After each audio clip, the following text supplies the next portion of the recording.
Hello student, how are you? कैसे हैं आप? मैं हूं आपका अपना मुकेश सर। और डियर स्टूडेंट, आज है हमारा डी ब्लॉक और एवं ए ब्लॉक के तत्वों का लास्ट क्लास और दैट इज एक्टिनाइड।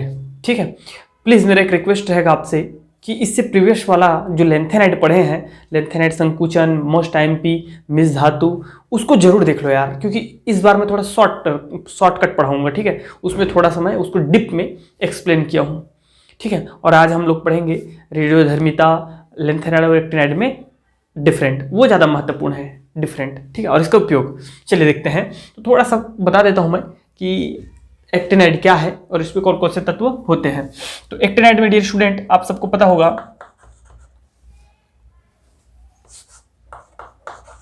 एक्टिनाइड, तो एक्टिनाइड तत्व या एफ ब्लॉक के तत्व ये भी है और आंतर संक्रमण तत्व भी है, वो भी है यार। आंतर संक्रमण तत्व में दो आवर्त आते हैं हमारे। ठीक है, दोनों को एफ ब्लॉक को नीचे में पृथक रखा गया है। तो इसमें कौन कौन से तत्व होते हैं देखिए। अगर एक्टिनाइड को मैं शो करता हूं, ये अपवाद है, मतलब ये इसके बाद प्रारंभ होता है, तो वो होता है हमारा, मैं बताऊंगा अभी आपको पूरा।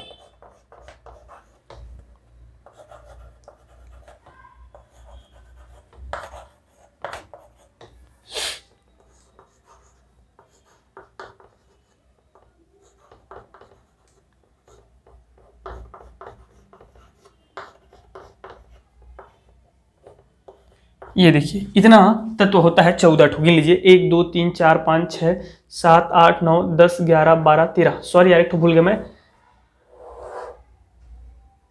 यहां पे भूला हूं। यहां पे हमारा एक तत्व आएगा। ठीक है, अब इसको मिटाऊंगा मैं, उससे अच्छा इधर लिख देता हूं मैं, ये प्लूटोनियम। ठीक है, थोड़ा ध्यान रखिएगा, इसको यहां पे लिख दिया हूं। ओके, तो ये देखिए क्या क्या है। इसका होता है 89। ठीक है, एक्टिनियम का तो thorium, protactinium, uranium, neptunium, americium, curium, berkelium. Pronunciation में थोड़ा सा मिस्टेक अगर हो जाएगा किसी में तो फिर थोड़ा सा आप लोग ध्यान रखिएगा। कैलिफोर्नियम जनरली नहीं होगा। ठीक है, आइंस्टीनियम, फर्मियम,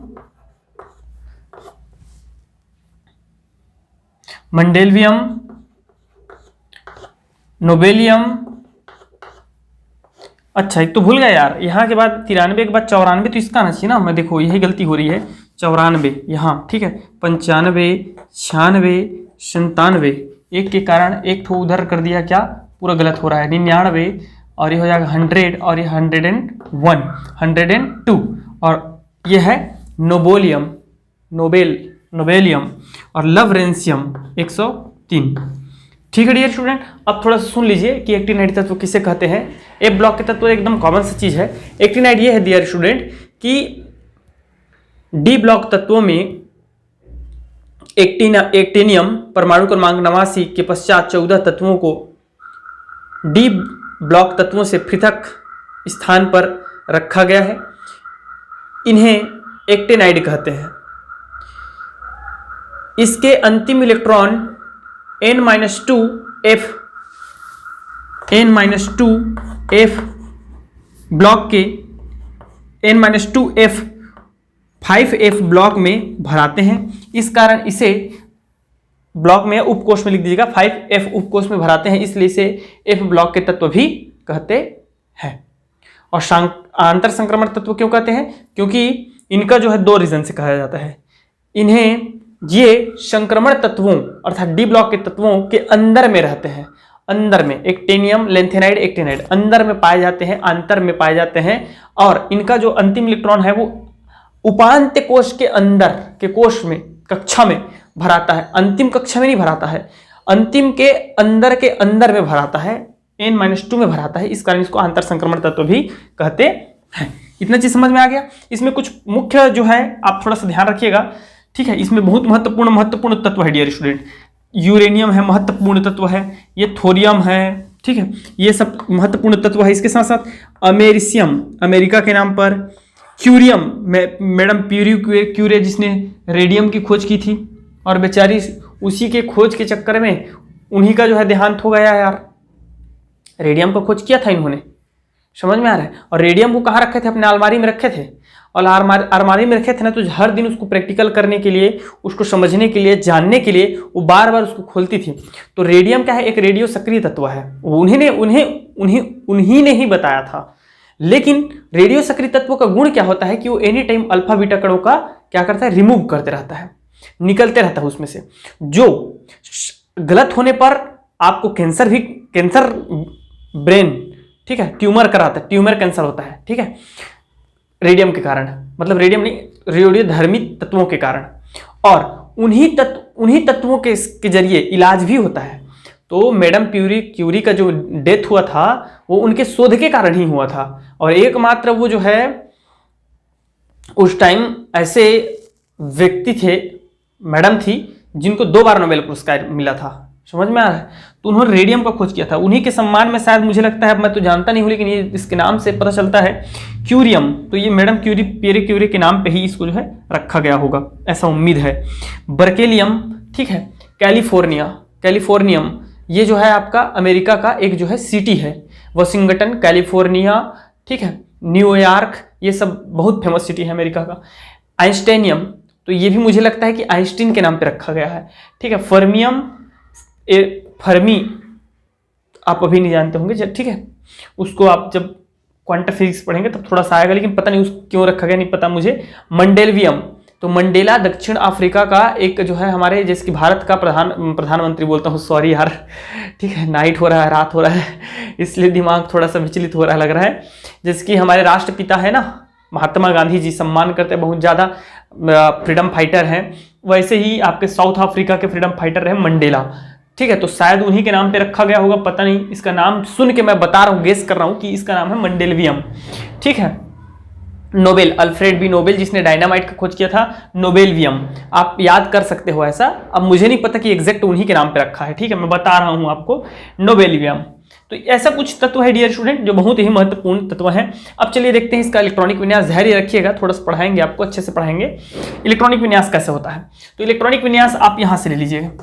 ही need urgently क्रॉ xenon रेंडॉन, urgently क्रॉ xenon रेंडॉन। तो रेंडॉन का क्या होता है? 86। कितना होता है? 86। निकालने का तरीका सीखना है भैया, तो प्रीवियस क्लास में जाइए, मैं निकालने का तरीका बता चुका हूँ। तो हम जिनॉन रेंडॉन के बाद लिखेंगे, तो रेंडॉन का हो गया 86, 86। अब 89 है, तो ये कौन सा आ जाएगा बताइए? ये हो जाएगा 2s कक्षा, 1s कक्षा है, 2s है, 3s है, 4s है, 5s है, और ये हो जाएगा 6s। 6s तक कंप्लीट हो चुका है, तो यहाँ क्या आ जाएगा? 7s आ जाएगा, 7s2, ठीक है। और इसका बता रहा हूं मैं 7s2 6d1। 89 देख लीजिए, 86, 87, 88, 89 हो गया। जब इसमें भरते हैं तो ये ब्लॉक का तत्व है, लेकिन ये एक थोड़ा सा अपवाद है, ठीक है। कैसे? ये देखिए मैं बता रहा हूं। ये तो रेंडॉन तो सब में रहेगा, ठीक है। 6s2 6d2 आता है, आना क्या चाहिए था? 6d1f1 आना चाहिए था, लेकिन 6d2 आता है, ठीक है डियर स्टूडेंट। तो इसको थोड़ा ध्यान में रखिएगा। इसका जब हम लोग भरते हैं तो 7s2d खत्म, ठीक है, डी का रोल समाप्त हो जाता है। यहाँ देखिए 3 4 F3 आ जाता है। क्या चीज आ जाता है? 5F3, 5F3। अच्छा, इनका सामान्य इलेक्ट्रॉनिक विन्यास लिख लीजिएगा, इसके फ्रंट में लिखेंगे सामान्य इलेक्ट्रॉनिक विन्यास कैसा रहता है इनका? n-2f, n-2f1-14, ठीक है, n-1d1-10 और ns1-2। ये सब क्या क्यों लिख रहा हूं बता रहा हूं मैं आपको। जिसकी n का मान मैं 7 रख रहा हूं क्योंकि सब में 7 है ना, 7 रखेंगे तो d का वैल्यू इसका क्या आ जाएगा? 6, 7 में से घटाएंगे 6 आ जाएगा, ये देखिए 6 आ गया। और f का क्या आ जाएगा? तो 7 में से 2 घटाएंगे तो 5 आ जाएगा, ये 5 आ गया। समझ में आ रहा है? और इसको 1-14 क्यों लिख रहा हूं? क्योंकि परिवर्तित हो रहा है। अभी 3 भराया है, 4 भराएगा, 5 6 7 8 9 10 14 तक जाएगा, इसलिए लिखा हूं। 1-10 क्यों लिखा हूं? क्योंकि डी में भी परिवर्तित हो रहा है, किसी में 1 आ रहा है, किसी में 2 आ रहा है, तो 1-10 तक। और NS में तो ये हमेशा कांस्टेंट रहता है जी, ये NS जो है ना अप्रोक्सीमेट कांस्टेंट ही चलता है, 2 ही रहता है इसमें, ठीक है। तो आप लिख सकते हो ऐसा, ये हो जाएगा। इसका हो जाएगा डियर स्टूडेंट 5F4, ठीक है। 7H2 ध्यान रखिएगा ना, 7H2 ये कितना हो जाएगा, देखिए 86 इधर चल रहा है ना, 86 87 88 और 4 92, 92 के बाद 93, तो 93 में थोड़ा सा चेंज आता है। 7H2 5P 92 93 5 आना चाहिए, इसको 5F5 आना चाहिए कि नहीं आना चाहिए, आना चाहिए, ठीक है, आना चाहिए 5, लेकिन नहीं आता है 5 नहीं आता है, ये आता है 6, क्या आता है 6। मुझे लग रहा है थोड़ा सा मिस्टेक हो रहा है डियर स्टूडेंट, थोड़ा सा सुधार लीजिएगा, ऐसा मुझे फील हो रहा है, क्योंकि यहाँ अगर 4 लिख दूंगा 6 हो जाएगा, 6 और 6 12 93, ठीक है। अच्छा ठीक, इधर देखिएगा, आप लोग इधर देखेंगे, एक्चुअल में ना यहाँ F3 नहीं आएगा, क्या आएगा पता है, 6D1 F3 आएगा, F2 आएगा, 2 आएगा, ठीक है। और यहाँ क्या आ जाएगा 6D1 F3 आएगा, मतलब यह 5 रहेगा, 5F3 आएगा, ठीक है। और यहाँ जाएगा हम लोग का 6D1 5F4 रहेगा। उसके बाद नेपच्यूनियम के बाद यहाँ आ जाएंगे पुलोनियम में आ जाएंगे, ठीक है। तो यहाँ नहीं रहता है, यहाँ क्या आता है पता है 6S, रेंडॉन के बाद 6H2, D नहीं रहेगा, सीधा सीधा क्या आ जाएगा पता है 5F6 आ जाता है। तो कुछ अपवाद है, थोड़ा सा डिफरेंट रहता है, तो उसको थोड़ा ध्यान में रखेंगे आप लोग, है ना, डिफरेंट है थोड़ा भाई, इतना आसान नहीं है। फिर जब हम इसमें आते हैं तो ये देखिए, अब F में 6 आ गया तो 7 आएगा, तो क्या हो जाएगा अर्धपूरित, और अर्धपूरित होकर के वो क्या करेगा, स्थायित्व को प्राप्त करेगा। तो हर तत्व चाहता है कि वो स्थायी बने, और स्थायी बनने के लिए उसका जो अंतिम कोष में या जिस कोष में इलेक्ट्रॉन भरा रहा है वो क्या होना चाहिए, अर्धपूरित या पूर्णपूरित होना चाहिए।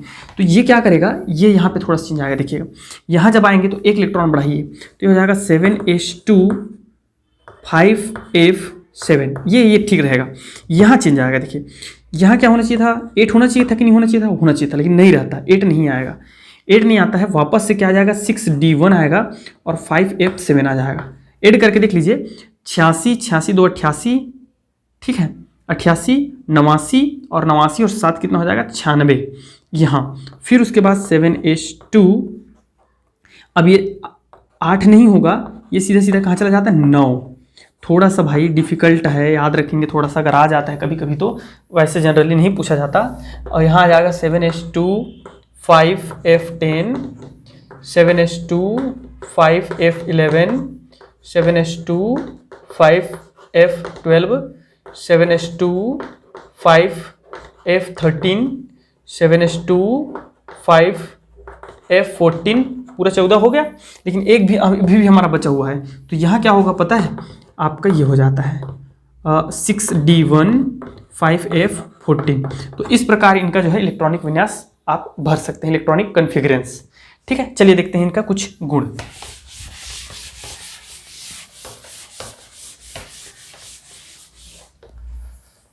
रेडियोधर्मिता, सबसे पहले ये देख लेते हैं रेडियोधर्मिता, इसका एक गुण है, ठीक है, रेडियोधर्मिता, जो कि ठीक है रेडियो एक्टिविटी, ये जो है आपका लेंथेनाइड में नहीं पाया जाता था। तो क्या है डियर स्टूडेंट, आपको लिखना है कि सभी एक्टिनाइड तत्व रेडियोधर्मी प्रवृत्ति के होते हैं, अर्थात ये अंधेरे एवं दिन के उजाले दोनों ही स्थिति में अपने में से अल्फा बीटा कण उत्सर्जित करते हैं, रेडियोधर्मी तत्व होते हैं। अभी आपने देखा, ठीक है, थोरियम, प्रोटेक्टियम, यूरेनियम, ठीक है। तो यहाँ पे लिखेंगे, मस्ट है ये, यूरेनियम के बाद के तत्वों को कृत्रिम रूप से यूरेनियम से ही प्राप्त किया जाता है, अल्फा बीटा कणों के बौछार कराकर। इसलिए इसके पश्चात आने वाले तत्वों को ट्रांस यूरेनिक तत्व कहते हैं। क्या कहते हैं, ट्रांस यूरेनिक तत्व कहते हैं, यूरेनिक तत्व कहते हैं। इसीलिए ट्रांस यूरेनिक तत्वों का नाम जो है विशिष्ट व्यक्तियों के नाम पर पड़ा है, ठीक है। तो वो यूरेनियम पर मैं बताऊंगा जब हम लोग फिजिक्स में अध्याय 11 पढ़ेंगे, 11-12 कुछ है नाभिक, परमाणु एवं नाभिक, तो वहाँ हम क्या करेंगे, अल्फा के ऊपर यूरेनियम के ऊपर अल्फा बीटा कणों का बमबारी कराएंगे।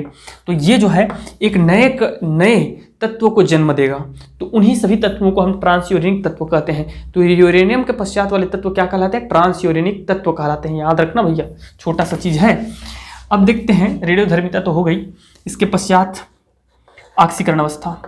तो ऑक्सीकरण अवस्था ऐसा कुछ है डियर स्टूडेंट कि सामान्य अवस्था में सभी एक्टिनाइड तत्वों की ऑक्सीकरण अवस्था +3 होती है, किंतु उत्तेजित अवस्था में चूंकि इनके बाह्यतम कोश में इलेक्ट्रॉन अयुग्मित एवं बाह्यतम कोश से सरलता से इलेक्ट्रॉन निष्कासित किया जा सकता है, अतः इनका परिवर्तित ऑक्सीकरण अवस्था +2, +4, +6, +7 भी प्रदर्शित करते हैं। ठीक है, इतना लिखिएगा। चलिए नेक्स्ट देखते हैं आपका रंगीन यौगिक।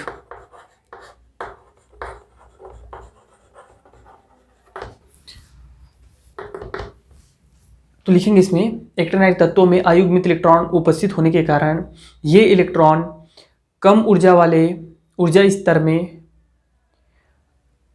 ऊर्जा ग्रहण कर उच्च ऊर्जा वाले ऊर्जा स्तर में पहुंच जाते हैं, और वहां से जब वापस निम्न ऊर्जा स्तर पर आते हैं तो प्रकाश का उत्सर्जन करते हैं, जिसके कारण ये इसके आयन और यौगिक रंगीन दिखाई देते हैं। जैसे यूरेनियम 3+ जो होता है वो लाल रंग का होता है, नेपच्यूनियम 3+ जो होता है आयन वो नीला रंग का होता है।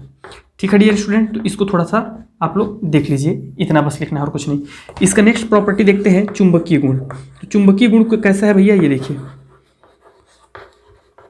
एक्टिनाइड तत्वों में अयुग्मित इलेक्ट्रॉन पाए जाते हैं। अयुग्मित इलेक्ट्रॉन पाए जाने के कारण बहुत सारे तत्व अनुचुंबकीय प्रवृत्ति के होते हैं, क्योंकि अयुग्मित इलेक्ट्रॉन उपस्थित होने के कारण इनका एक निश्चित चुंबकीय आघूर्ण होता है, जिसके कारण ये अनुचुंबकीय की भांति व्यवहार करते हैं। ऐसे तत्व जिसमें इलेक्ट्रॉन युग्मित होते हैं वह प्रतिचुंबकीय की भांति व्यवहार करता है। बस इतना लिखना है, ज़्यादा नहीं लिखना है यहाँ। ठीक है, नेक्स्ट देखेंगे एक्टिनाइड संकुचन। क्या, एक्टिनाइड संकुचन। अगर आप नए स्टूडेंट होंगे तो प्लीज़ इसके जस्ट पहले वाले क्लास को अटेंड कर लो, क्योंकि मैं यहाँ शॉर्ट में बता रहा हूँ।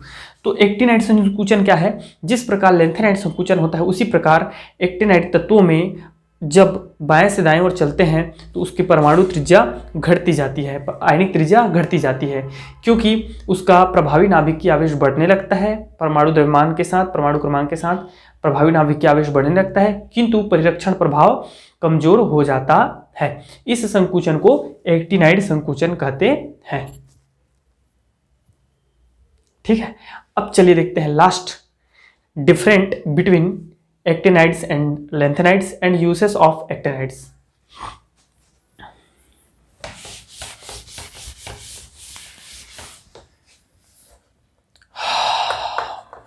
lanthanide, actinide।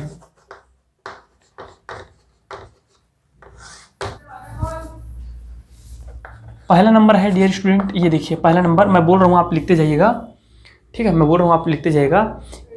लेंथेनम के पश्चात 14 तत्वों को लेंथेनाइड तत्व कहते हैं। एक्टिनम के पश्चात 14 तत्वों को एक्टिनाइड तत्व कहते हैं। ठीक है, दूसरा लिखिए। दूसरा क्या लिखेंगे, ये सुनिए। ये तत्व रेडियोधर्मी तत्व नहीं है, ये तत्व रेडियोधर्मी तत्व है, जैसे कि मैं आपको बताया हूँ। ठीक है, तीसरा लिखेंगे, प्रॉपर्टीज लिखेंगे। तीसरा प्रॉपर्टीज की सामान्य अवस्था में इनका ऑक्सीकरण अवस्था +3 होता है, उत्तेजित अवस्था में ये +2 और +4 प्रदर्शित करते हैं। ठीक है, एक्टिनाइड तत्व सामान्य अवस्था में इनकी इलेक्ट्रॉनिक विन्यास ऑक्सीकरण अवस्था +3 होती है, किंतु उत्तेजित अवस्था में +2, +4, +6, +7 भी प्रदर्शित करते हैं। ठीक है, चौथा लिखेंगे डियर स्टूडेंट। चौथा तो हो गया, शायद नहीं हुआ है, जो भी नंबर होगा देख लीजिएगा, आप लोग देख लीजिएगा। ठीक है, और लिखना है आपको, लेंथेनाइड में पाए जाने वाले संकुचन को, या ऐसे लिख सकते हैं, लेंथेनाइड में परमाणु क्रमांक बढ़ने के साथ साथ उनके परमाणु त्रिज्या में, आयनिक त्रिज्या में कमी होना लेंथेनाइड संकुचन कहलाता है, जबकि एक्टिनाइड तत्वों में परमाणु क्रमांक के साथ साथ परमाणु त्रिज्या या आयनिक त्रिज्या में कमी को एक्टिनाइड संकुचन कहते हैं। और लिखना है भैया, चलो एक और लिख लो कि इसमें जो है लेंथेनाइड तत्वों में अंतिम इलेक्ट्रॉन n-2 कक्षा के 4f उपकोष में प्रवेश करता है। अंतिम इलेक्ट्रॉन लेंथेनाइड के अंतिम इलेक्ट्रॉन n-2 कक्षा के 4f उपकोष में प्रवेश करता है, जबकि एक्टिनाइड n-2 कक्षा के 5f उपकोष में प्रवेश करता है। हो गया, समझ आया? चलो ठीक, वेरी गुड, है ना, समझ में आना चाहिए भाई। अब चलो देखते हैं, थोड़ा लिख दूं क्या यार? ये बताया था मैं, सामान्य अवस्था, उत्तेजित अवस्था +2 +4, है ना। यहाँ बताया था आपको जी मैं, सामान्य अवस्था, उत्तेजित अवस्था में +2 +4 +6 +7 तक, ठीक है। दैट इज लेंथेनम के बाद के तत्वों को लेंथेनाइड कहते हैं, ये बोला था मैं। जबकि एक्टिनम के पश्चात के तत्वों को एक्टिनाइड कहते हैं, ये बताया था, ठीक है। ये रेडियोधर्मी